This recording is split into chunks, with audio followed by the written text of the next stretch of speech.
another remarkable session to make your evening more enlightening. I, Pareen, on behalf of the entire team of Enagery, would like to invite everyone to our Sunday's webinar session, where we interact with eminent personalities and inspirational speakers from the field of education. The topic today that we are going to discuss is on education, relevance of culture, role of folklore in the society. So here I request everyone to be with us for the entire session. Before I introduce everyone with the speaker, I would like to put lights on what Enagery is all about with the new viewers. So what is Enagery? Enagery is a non-profit platform which aims to promote various initiatives that attempts to bring changes, social changes, sharpen leadership skills, and build entrepreneurial capabilities in Assam as well as in the entire Northeast. Today, we are highly privileged to have with us Dr. Bitasta Das, who is the Senior Editorial Assistant at the Office of Communications and guest instructor from the Department of Humanities at the undergraduate program at the Indian Institute of Science, Bangalore. She teaches papers on Indian folk arts, research methodologies, and people and nature. In total, she has published 6 books. Her research and writing interest covers topics on Northeast India, folk arts, and interdisciplinary studies. Her doctoral research was on unrevealing ethnic tensions, colonialism, post-colonialism, and the question of identity in Assam. She was awarded her PhD at Manipal Academy of Higher Education, Manipal and Karnataka in 2014.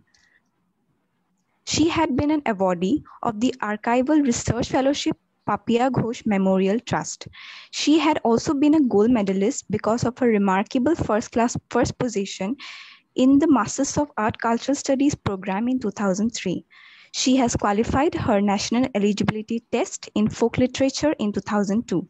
She has made immense publications and has been invited by several national and international institutions. We are indeed very grateful to have with us such an eminent persona with us today. Ma'am, hereby I request you to please proceed and take over the session.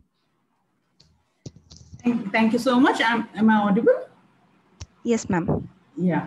Thank you so much. And thank you, Team Enagery, for having me and for inviting me for this lecture, which is a very favorite topic of mine to talk about folklore and its relevance in the society and in education in general. So to give you a little background, I would like to share, okay, you'll have to give me the permission for sharing the PPT. I don't have it says disable participant screening.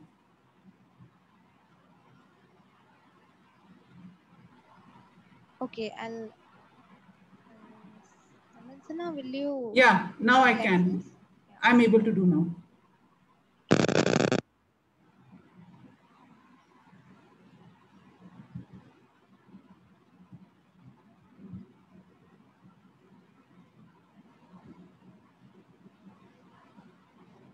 One moment.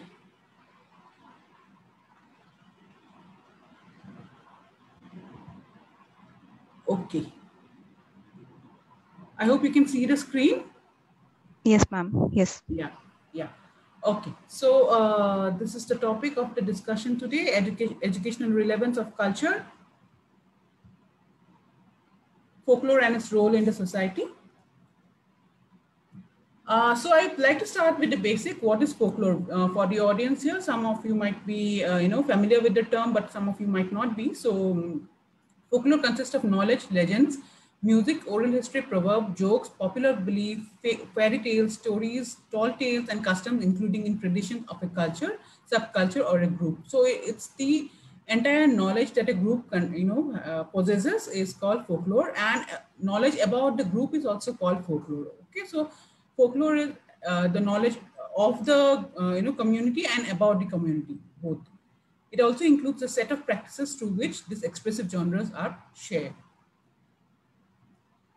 So characterization of folk category. So what is the folk? What is the specialty of folk? How is it different from other categories? As against probably classical. What is it? What defines folk as a category? So these are some of the features. Common people are the mainstay of folklore. Folklore may accompany the celebration of various religious, social, and family festivals. fertility cult, human and land, as well as problems of natural disaster like flood, famine, and fire, disease, and accidents, directly or indirectly provide a theme of folklore. So it is about the mundane matters, okay, the day-to-day matters of human society. Textual source or authorship is not important. So the entire community owns this knowledge. Okay, so a person, individual is not important here. Okay, like a folk song. Let's take an example from our own, culture, a Bihu song. Nobody knows who wrote those songs, but we have been, singing these songs from time immemorial. So this is the characteristics of folklore, that there is no one author to it. Okay, the community owns it. Mostly orally transmitted, that is passed on from generations to generations by orally. There is no formal training to learn them. Folklore are often a mixture of genres, music, dance, song, drama. The division of music, dance, or drama is made based on the emphasis of the form. So let me give an example. Like something like the Kathakali. Okay, Kathakali would have a lot of music. It will have dance. It will have storytelling. It'll there's a lot of costumes involved, but we call it a dance because the dance form is more prominent in the entire presentation. Okay, so same way, like you can take another example. Maybe a Nautanki from Uttar Pradesh, which has a lot of singing, a lot of music, but because it is the storytelling is more important, the performative part is more important, so we call it theater. Okay, so there is no clear cut, there's no straight jacketed division between the genres. The purpose of folklore can be summed up as threefold: social transaction, ritualistic performance, and entertainment. So why is folklore there in the society? The purpose of folklore is social transaction. You're actually conveying something in the society while performing this practices. Ritualistic performance, we do something as rituals, and entertainment. Yeah, music, dance are part of entertainment also. So what is folk? So earlier, folk was associated with something that is not, sophisticated enough. Okay, something that is in between savage and the civilized. Okay, the middle range was called folk. Okay, so it is to be so that was the form of belief that folk is something that is associated. It was in comparison. Okay, it was as compared to what. Okay, but as time progressed, the definition changed because scholars started doing more work, and now what is believed, what is considered right, is that folk can be any group of people who share something in common. Okay, so that way, probably a group of students can be a folk category as well, because they have some jokes, some uh, something that they share between them, that only they can understand, and that is their shared knowledge. Okay, so a group of students can also be called a folk group. Any group that expresses its inner cohesion by maintaining shared tradition qualify as folk, whether the linking factor is occupation, language, place of residence, age, religion, or ethnic origin. Okay, so any group that shares something in common between them, and they call that, they own that, that something that they own, they share commonly, is called, can be called a folk group. So what are the different elements of folklore? So folklore can be, again, these divisions are Western division. In Indian context, there's hardly, you can hardly make out material culture from a social folk custom. I'll explain more, but just to begin with, these divisions are not watertight, and they have come from the Western, context. But in Indian context, we find there is a lot of free flowing, that a lot of interaction between them.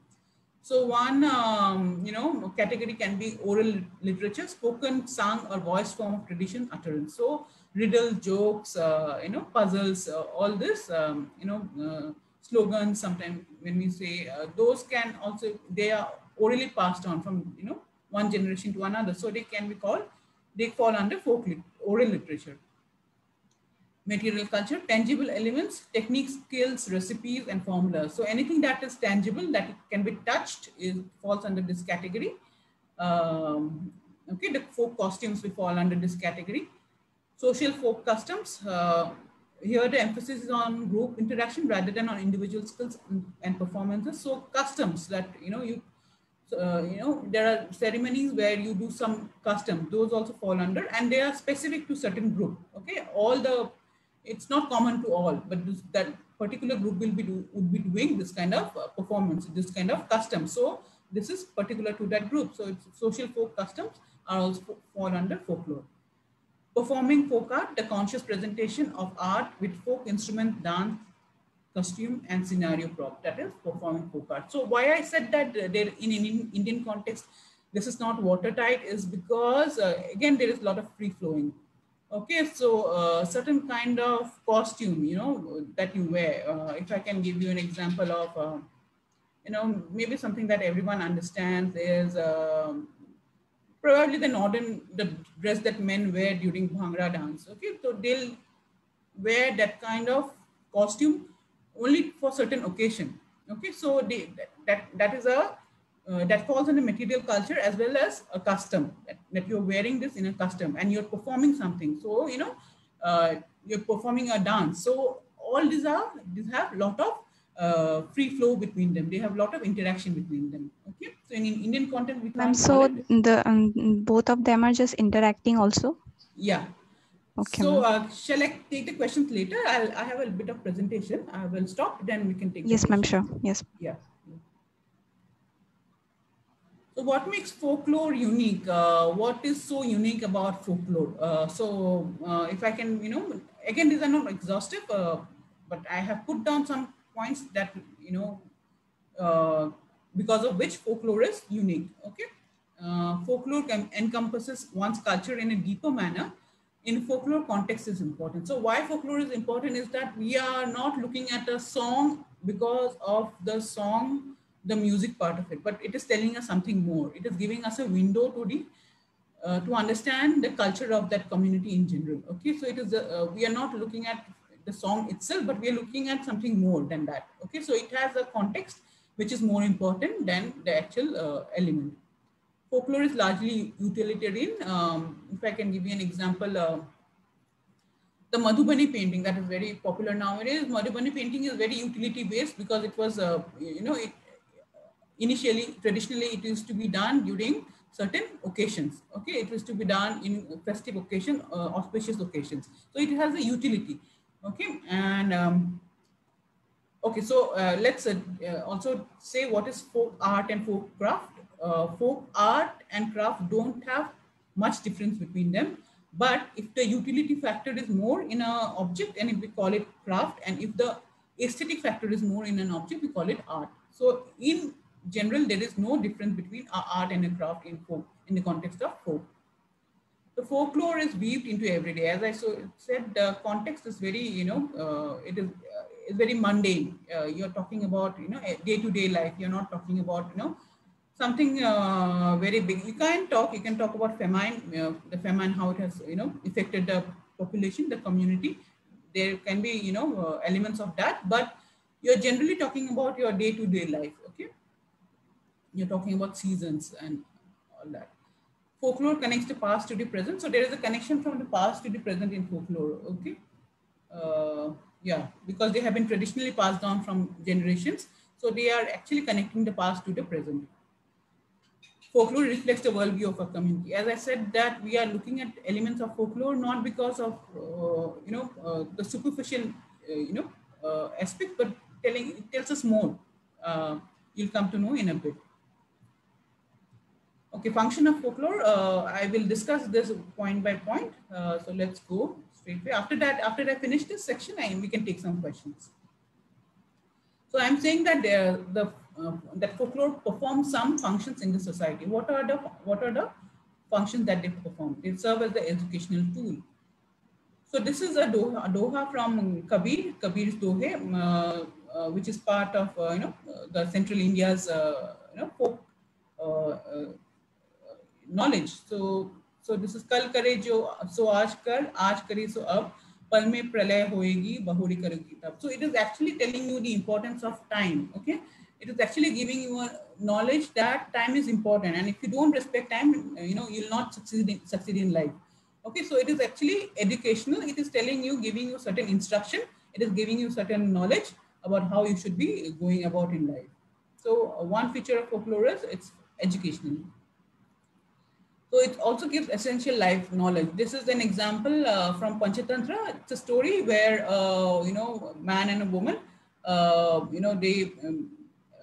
the man, he's a Brahmin actually. He brings home a mongoose and the wife is not happy that he has brought home a mongoose, but the man says that he is my friend and he will be living with us. So they have a small baby in the house, and one fine day, what happens is that a snake comes to attack the baby, and the mongoose actually kills the snake. And the wife of the Brahmin sees a lot of blood in the floor, and she says that the mongoose has actually harmed the baby. And so people come and they kill the mongoose, but actually the mongoose had saved the baby from the snake, and they come to know it later. So this is a story from Panchatantra.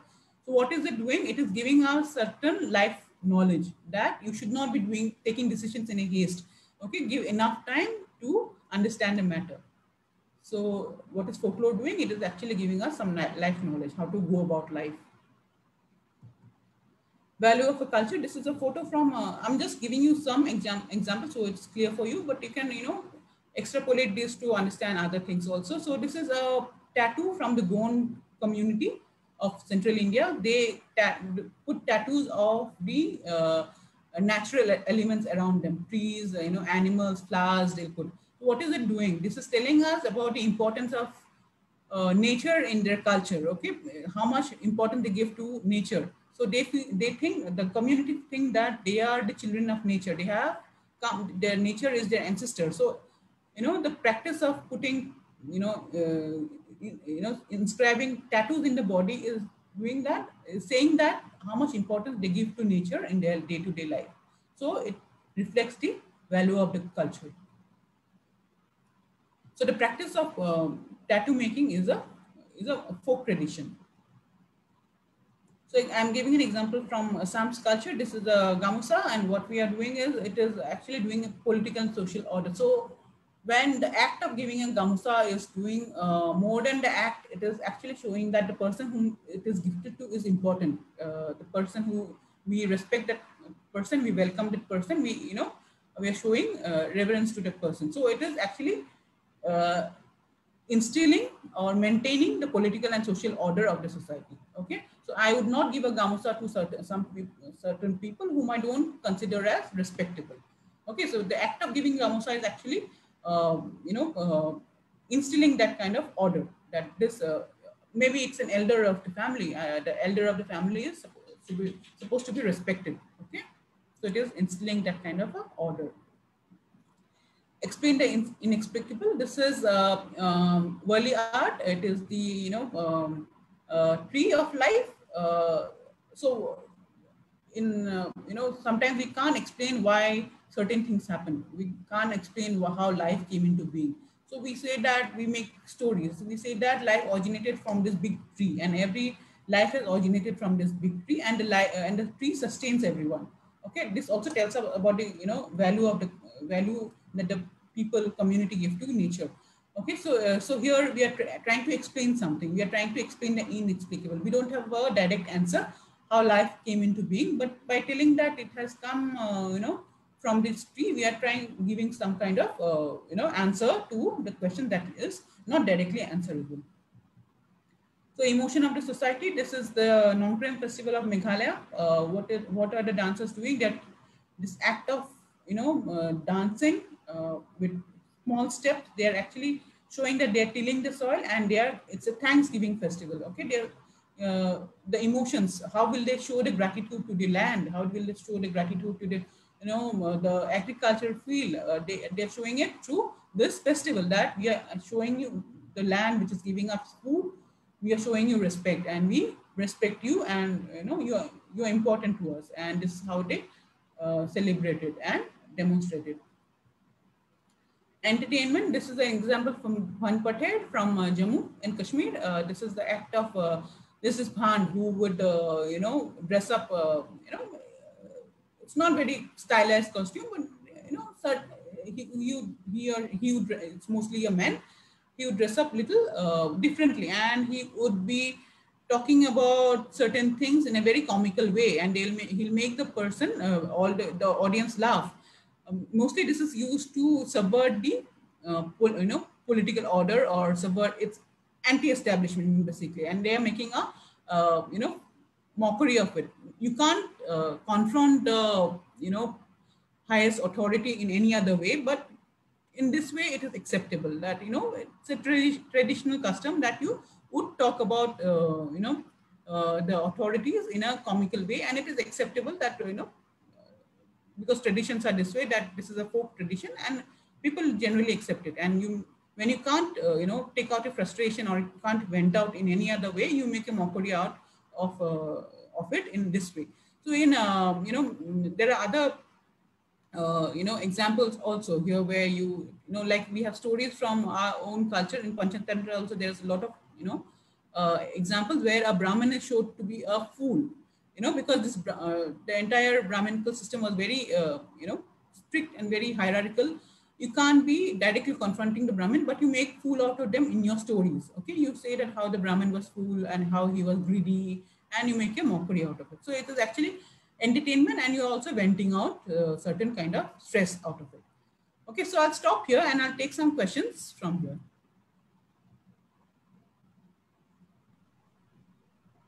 Thank you so much, ma'am, for the explanations. Ma'am, I had prepared certain questions. Yeah. So, ma'am, my first question is, ma'am, can you give examples from your own work, like on the ways in which it contributed to remove the gap in education, in our education system? Okay, yeah, I have. So a certain thing that I wanted to talk about is, maybe we can, I can tell now is that our education system, we don't have this, practice of making the disciplines talk. And what happens is that in this, rapidly globalizing world, it has already globalized. There are new problems, So if you take the example of food crisis, you will see that it has a connection with large-scale immigration, governance failure, natural disaster, not natural, I mean man-made disasters more, climate change. So this kind of things are interrelated. And what we do is we don't see the whole picture. So why it is required is that why interaction between different disciplines is required is to get the holistic picture, because then otherwise our students, our the future generation will not be equipped to understand the problems in a holistic way. So that's why I have been pressing that we should have make disciplines talk to each other. We should make sense. Every discipline should make sense of other disciplines. Okay, so that has been my entire endeavor even in my work where I teach at Indian Institute of Science, Bangalore, and I teach this course. As you had mentioned, I teach 3 papers, but this is this bigger course on folk art, mapping India with the folk art.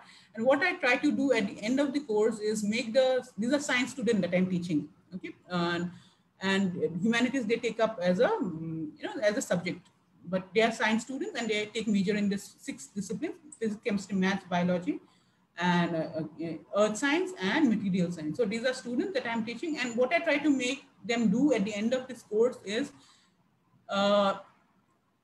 have a dialogue with the different disciplines. Okay, so I try to make them do things, talk about science with using Indian folk art. Okay, so I want to show you some example what I have been doing so far. Okay, I'll share the screen again.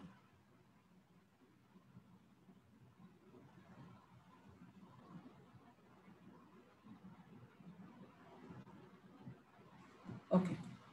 So at Indian Institute of Science, what I have been doing with my course is this. So we have brought out 2 books so far, Arting Science and Jal Jangal Zameen and Jal Jangal Zameen in the Age of Science and Technology. So these are 2 books that we have taken out. So in Arting Science, what we have done is talk about scientific concepts through Indian folk art.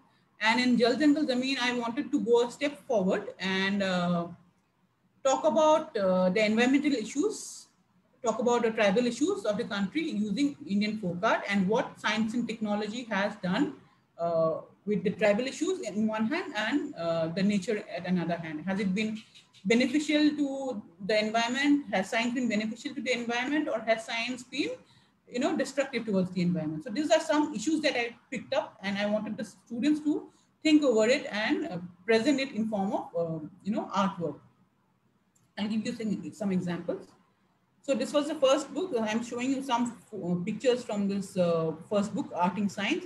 So the first one is, this one is the Mendel's law, second law of inheritance, and they're showing it in the Madhubani style painting. There are these two alleles, and in one generation, there is one dominant allele. In the next generation, the alleles would, get divided into 3 and 1. So this is the second law of inheritance of Mendel's law. We have all studied Mendel's law in our school in the 9th standard.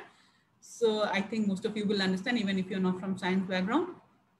So this is what they showed, and this is a very, a typical Madhubani painting they have done, where fish motif is very important, and inside water, lotus, snakes, they have shown tortoise with this motifs and a boundary border. This is a very typical of Madhubani painting, and they have shown the Mendel's law. In the next one, they have shown accretion. Accretion is a concept in physics where a big mass is supposed to be attracting the smaller things from the smaller mass. Here they are showing how people are being attracted from village to the city. And so that's what they have shown in Worli style painting. This longish one is Sherial painting from Telangana. So here, Sherial painting was the painting where, in the olden times when the kings used to go for wars, they used to take artists along with them. And the artists would actually, sit down and paint the war scenes. So that was the practice, and that tradition is called Sherial painting. And here my students have shown the phagocytosis, how it's very relevant in today's time, where you see, combat between the antigen and antibody. And finally, the antigen had come to attack the body, and the antibodies have, fought with them, and they killed the antigen. So this is how phagocytosis work in our body, how our resistance work in our body.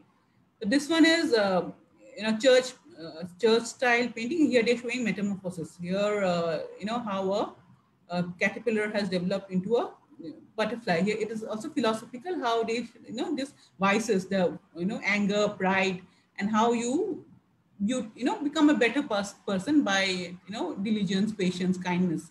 So here they're showing metamorphosis in church art. So here is the relevance of zero in Jamini Roy style Kalighat painting. Here the zero was discovered in India, and how the Arab traders popularized it in the world. So here the zero has been shown. So this is how students have shown. The assignment that I had given them was that you have to depict a science concept through Indian folk art. So these are some of the examples that students have done. And I have compiled these paintings into a book, Art in Science. So the next book was this. So next book, the idea was to talk about the natural environment, and talk about the tribal issues through folk art and putting it vis-a-vis science. What has science done for the nature, or what has science done for the tribals? Tribal life, as you know, Jal Jangal Zameen is very important for the tribal life. What has science done for them? That was the question I had posed.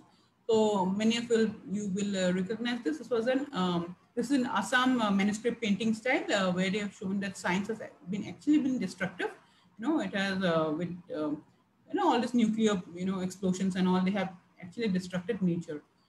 Here, okay, 3 strand of thinking I saw develop among the painting that were submitted to me.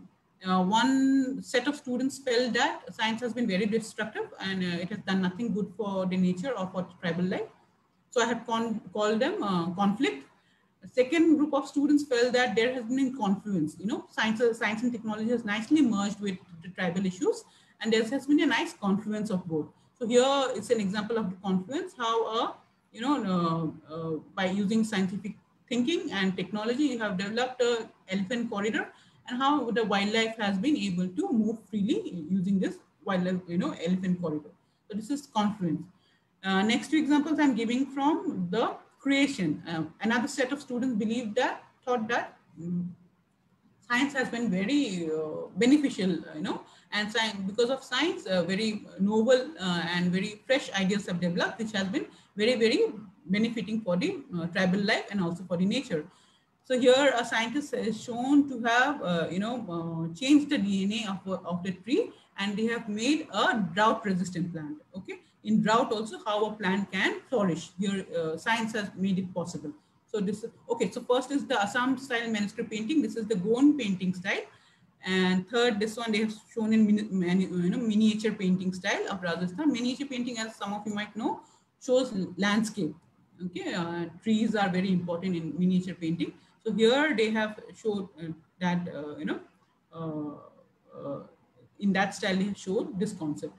Here is the again Bhil art, and they are showing coral reef restoration. How the scientists have been able to restore the coral reef being under the sea. This is how they have showed in this Bhil art. So there's this three strand of thinking from the students from my class. One thought process that felt that there's always conflict. One thought process expressed that there is confluence, and another, the third section of students believe that there has been creation. Okay. So we have also, okay, every year I try and take one new art form, and we discuss the entire country using that art form. In this 2 years, we have discussed paintings, folk paintings, and this year, the other year, I have taken folk theater, how we see the uniqueness of the theater, folk theater in entire country, and how they have certain continuity and they have certain differences also.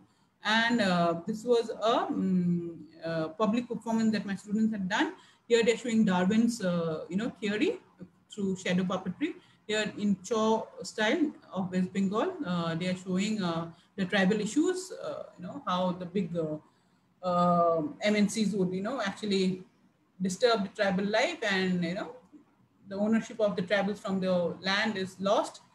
Here they're showing gender issues through Ras Leela. Here they're showing this is the Ramayana they're showing, and they're showing the how science and technology could have intervened there. So this is another Nautanki style they have shown. This is Swag style they have shown the how a scientist can change the superstition, the evils that are prevailing in the society. And this is the anthropocentric view that people hold. They're trying to show it by Nautanki style. So these are some of the things that my student has shown. Then another year I had taken folk dance. With folk dance, as I told you, my students have take major in 6 disciplines.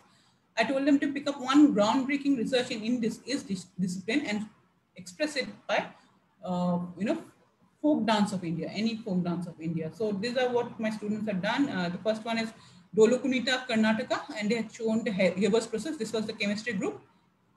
This is the maths group, and with the Rajasthani dance, they have shown the 4-color theorem. This is the chemistry group, and they have shown the surface tension through Kuttu. Kuttu is the dance of Tamil Nadu. This is a dance from Kerala, and they have the physics group is showing the gravitational waves. This is Lavani of Maharashtra, and they are showing CRISPR. This is the biology group. This was the gravitational wave group was the physics group, and this Lavani group was the biology group, and they're showing CRISPR, how gene mutate, changing the gene, you can change the character of the individual. This is plastic eating worms, and they're showing it in the Portuguese style of Pondicherry. Sorry, Daman and Diu. I will tell you the name.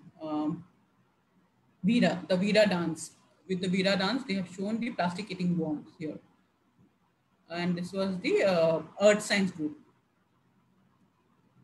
So also in one group, we had taken folk music, and I had asked the students to compose, sing, and record a song which talks about the environment, which talks about scientific process around them using a folk song. So this is a Malayalam song, the boat song of Malayalam boatmen, and they are talking about the water cycle in the atmosphere. So I'll play a bit of it.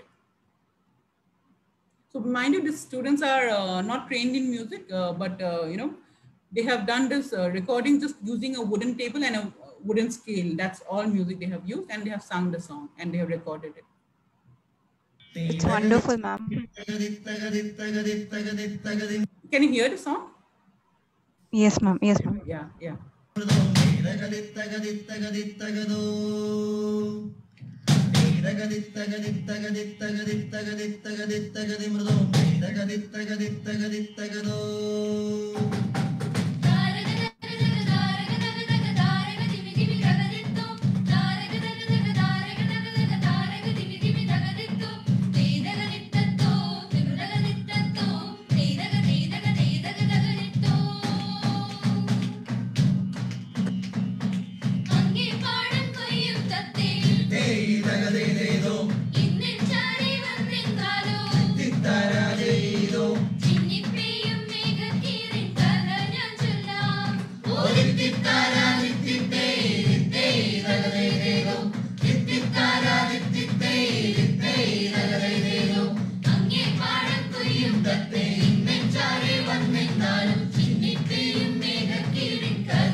Okay, I'll stop here and we can take questions, maybe. Ma'am, that was absolutely wonderful to hear. Thank you. Yeah. So my third question, we can take questions from the viewers maybe now. Sure, sure. I request the viewers to please put forward the question in front of ma'am if they are having any.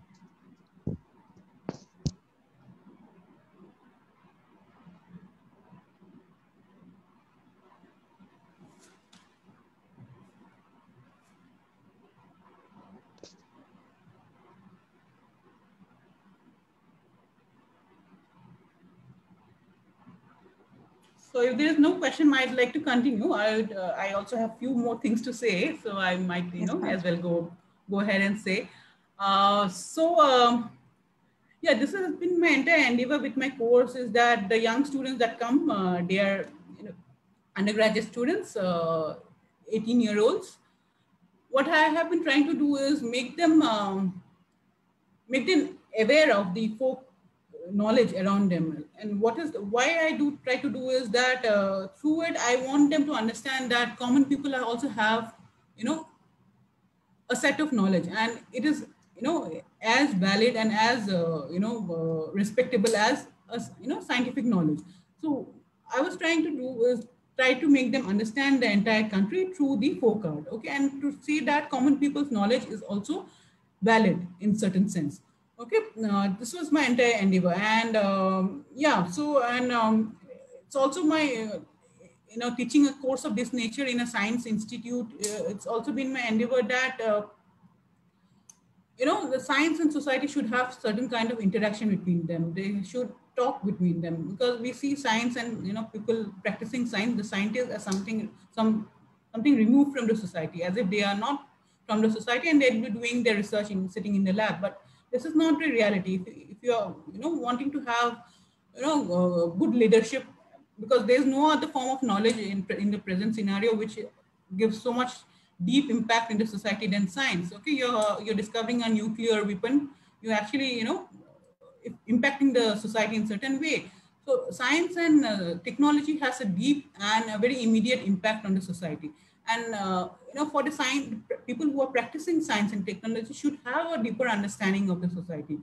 So this has been my endeavor, that to ground the scientists, the budding scientists, to the society. So the entire practice of doing this, mapping India with the folk art course has been this, to ground the budding scientists into the society, to make them understand and in some way appreciate the knowledge of the common people.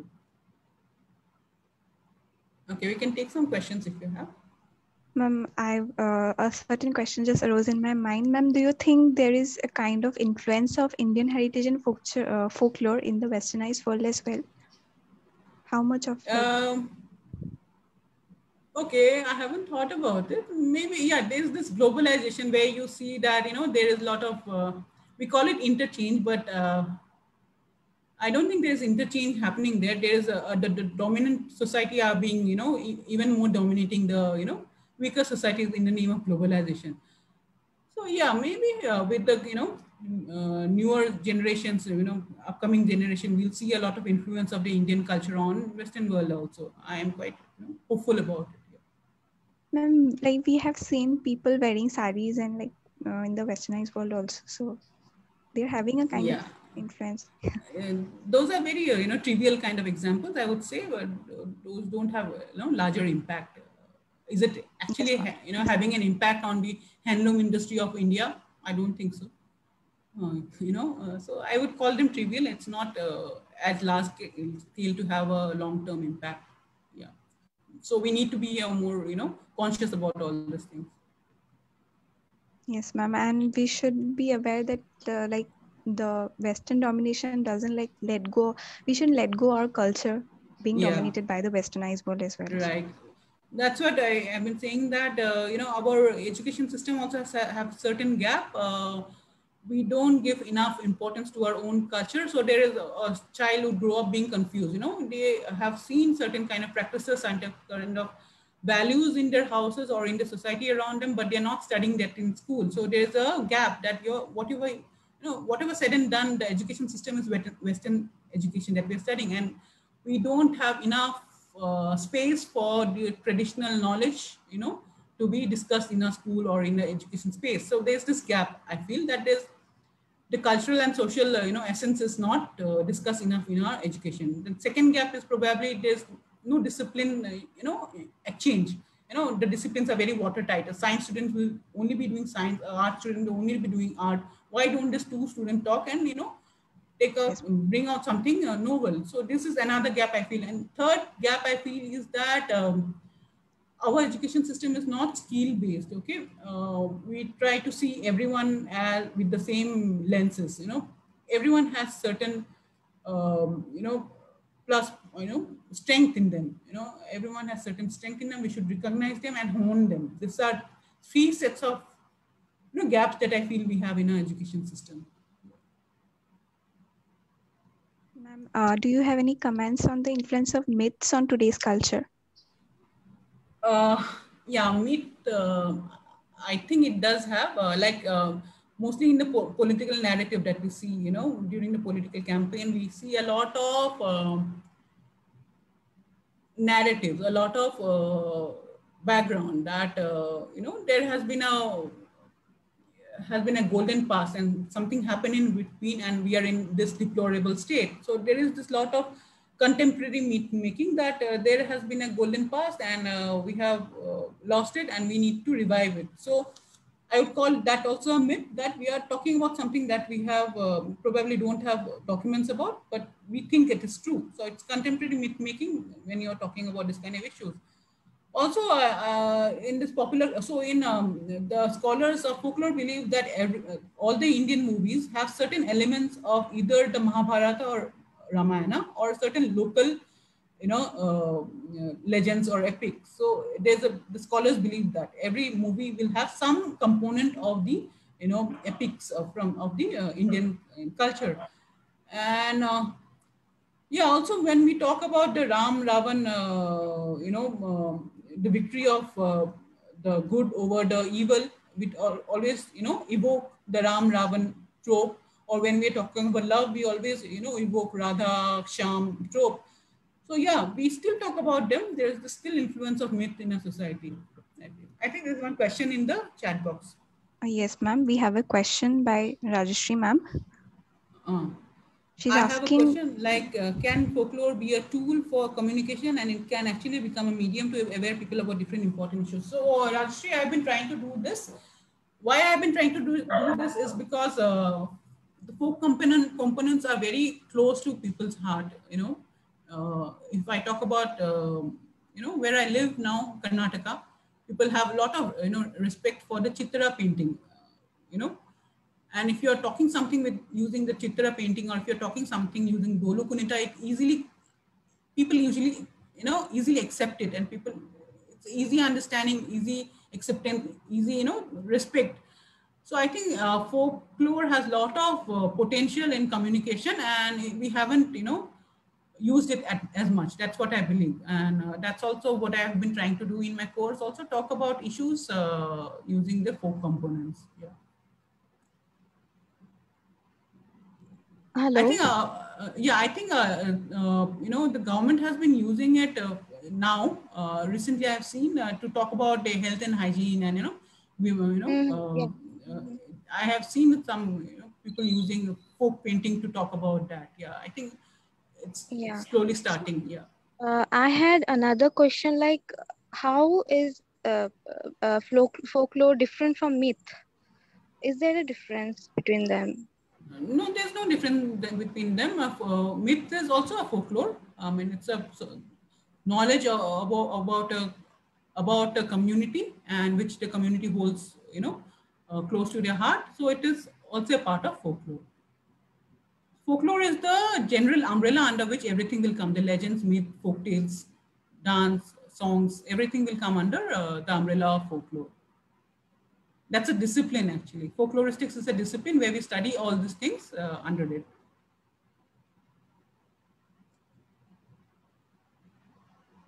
Okay, why I have been talking so much about folklore? Folklore is one is because I have been trained in folklore. And second, it's not only because I have been trained in folklore that I talk so much about folklore, but I feel that we haven't used this tool enough. We have, it's a component of our identity. We identify with it, but we haven't used it enough to feel confident about it. Okay, we haven't used it enough.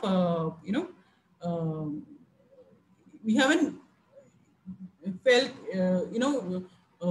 been given opportunities to feel proud about it. That's why I have been talking about folklore so much, that let's feel proud about what we have. Okay. So another question. Okay, ma'am, there is another question from Vikram Rao. Yeah. He's asking, like, there seems to be I'll read it. Yeah, okay. Gap in our society these days. Either there are people who are forgetting our culture and rituals, while there are far right-wingers who are pushing culture and religious down our throat. What can be done to balance the situation, both academically and otherwise? Yeah. So I have been thinking about this. Best example is, best example is Ayurveda. Ayurveda has lots of potential. It's part of our folk tradition. It's part of our folk knowledge.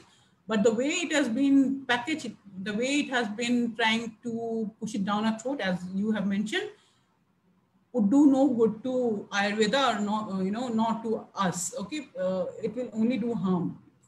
It's a set of knowledge, and it has its own validity. It has its own,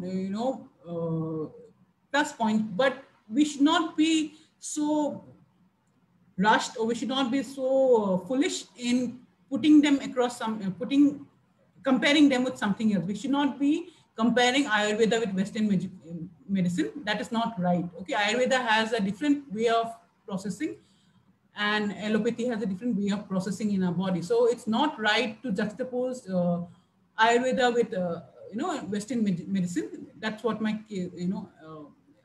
that's what my argument is. And as you said, that we should be proud about our heritage. We should be proud about our tradition in right way, not in comparison to others, So we try to compare things and then feel proud, but we should be proud of them independently. That's what my entire proposition is. I hope, I have a question, and yes. I missed a little bit in the beginning part, but I'm part of the Enazuri team, and as an Enazuri team, we want, we want the citizen of Assam to be more active. We want a student. We want to change mindset.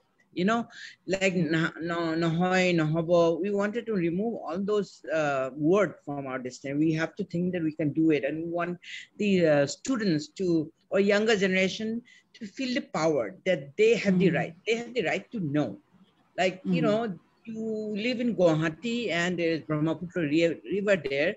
Why are we always complaining that we don't have water? Why do we have to buy water? We have, we have so much of rain coming and all that stuff, but we have those so many problems, and we are backstick. We do not ask questions. We don't, we just complain and complain and complain. We expect somebody else to clean our mess. So how do we change it? How do we use this folklore or, art or whatever? How do we change this mindset that the kids and the younger generation, I lost hope with, older and my generation. So I'm focusing on the younger generation. Tell me what I didn't get your name. Can I know your name, please? Yeah, my name is Milind Datta. Okay.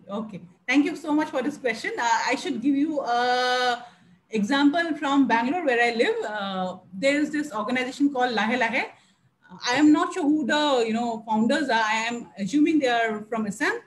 And Lahe Lahe, has become, so people who don't know what Lahe Lahe means, it means slowly. In Assam we have this tradition of saying we'll do it Lahe Lahe. Okay, it has come to have a negative connotation, but there back in Bangalore, it has a very positive connotation, saying that you don't have to rush. You don't have to jump in things, do things, in its own pace, and it will be done. So, where we see Nohoy and Nohobo, it can't be done, we can't do it. In this context, it is negative, but in certain other contexts, it can be positive. That's one thing. But again, to come back to your question, yes, I think we need to remove this, and we need to have a lot of confidence built, among. I was in my own department in Tejpur University last year, and I was presenting, and I found I was very excited to go to my department to give a lecture, and I hardly found any student asking me questions, challenging me, or I asked them to challenge me, or say something at least. But we have this tradition of keeping quiet, showing on, we feel that the person will take offense if we talk, if we don't comply with them, if we don't question them.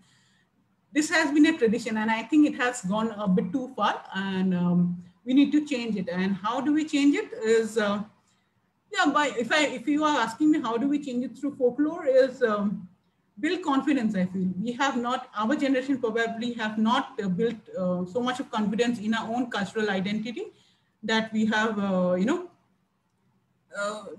that it's been passed on now. No, so what we have to do now is to build confidence. We have to make the folkloric items so visible, make it. So there is this tendency of thinking that folklore, the Bihu songs are not mine. They are from a different time and space. They are probably from the rural area. I'm just giving an example of Bihu song, but we can take any other example.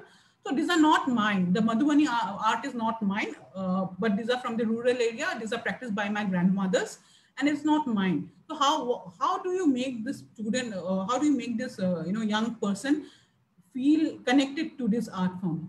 So you have to give them evidence that a Madhubani painting or a Bihu song has a contemporary content to it. It has the vocabulary to talk about your issue, your contemporary issue, and it can, have a dialogue with you. We need to show that, we need to show that, demonstrate that.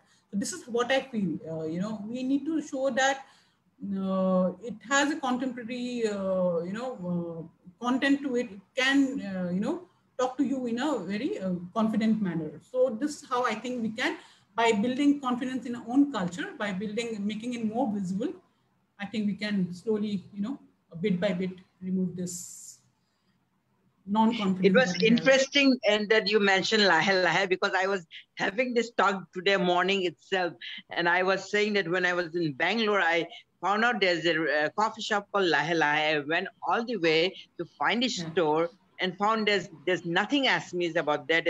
None of them can speak Assamese. There's no Assamese food, nothing.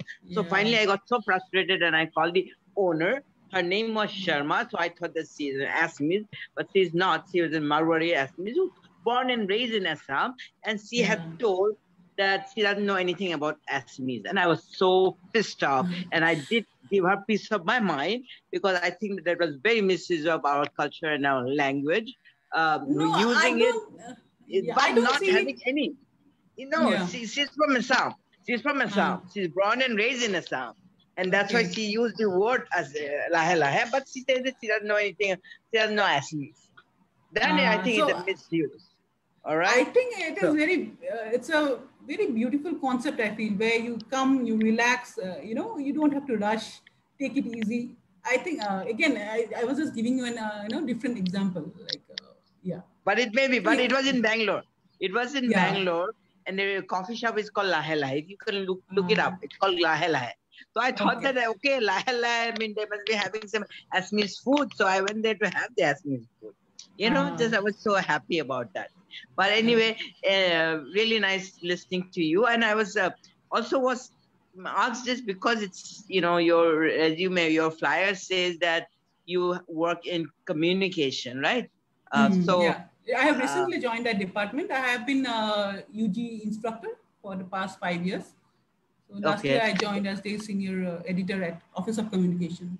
Yeah. So, we were trying to, as our organization, we are trying to reach out. We are trying to reach out to more and more young youth. We are inviting these young leaders from Assam so that they can share their stories in this platform.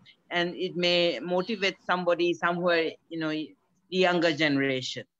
But we have to do the communication, how we reach out to more people. And that's why I was trying to, get ideas or advice from you that what kind of communication should we use to reach out to more to the masses. Yeah, I think we should bring about, topics that are pertaining, they are concerned about, I think people like to hear what they are actually thinking, So I think if you bring out issues, if you talk about the matters that matter, that would attract people. That's what I believe. So there's one comment. There's one comment. Please also see the work done by a group of volunteers like Ugly India, who are doing a lot of work for urban society by themselves, self-motivated. Yeah, Ugly Indian is a, they don't take any credit for it, but they just go about doing their work. Yeah. There are sets of people. Some are motivated, some are not, and some are in the, sitting on the, bench. So we need to motivate this bench sitter and also the one who are not motivated.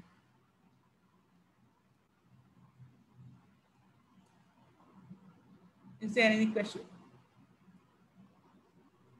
Any more questions from the viewers?